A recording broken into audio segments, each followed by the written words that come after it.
Hello, my LGBT cuties, and welcome back to another episode of A Jaded Gay. I'm Rob Lovelace, and today we're diving into a topic that quietly shapes many LGBTQ plus lives: internalized homophobia. Now, this term gets thrown around a lot, but at its core, internalized homophobia is exactly what it sounds like: the negative societal messages about LGBTQ plus people that we end up turning inward. For many queer people, childhood is spent absorbing subtle and not so subtle messages that being gay is wrong, shameful, or something to fix. And unlike other marginalized groups, LGBTQ plus people often grow up in families that don't share their marginalized identity, which leaves them without built-in support systems or visible role models. So over time, those stereotypes and slurs can become beliefs we apply to ourselves. Things like, I'm less capable of real love, I'll end up alone, or my relationships will never be as legitimate as straight relationships.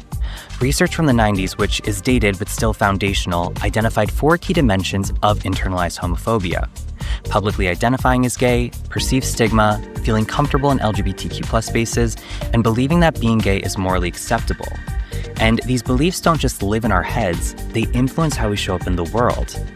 Higher levels of internalized homophobia have been linked to anxiety, shame, difficulty forming intimacy, and lower relationship satisfaction.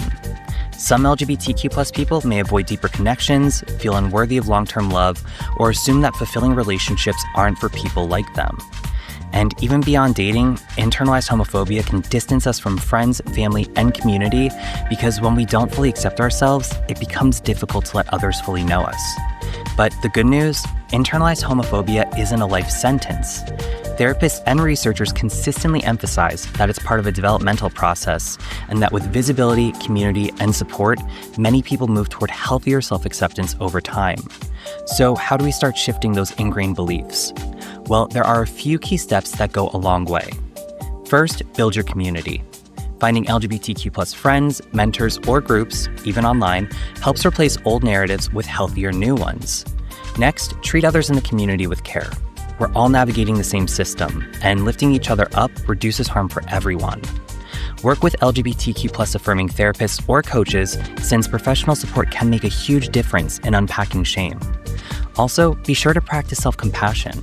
Notice critical self-talk, challenge perfectionism, and speak to yourself the same way you'd speak to someone you love. Setting boundaries with non-affirming people can help distance us from negativity, which is a powerful act of self-protection. And most importantly, be kinder to yourself. Undoing years of negative messages isn't easy, and it requires patience, understanding, and consistent compassion. Internalized homophobia affects all of us in some way, but understanding it is the first step toward moving through it and toward embracing a life filled with pride, joy, and genuine connection. So if any of this is resonating with you and you want to learn more about overcoming internalized homophobia, check out the full podcast episode and blog post linked below. And remember, every day is all we have, so you got to make your own happiness.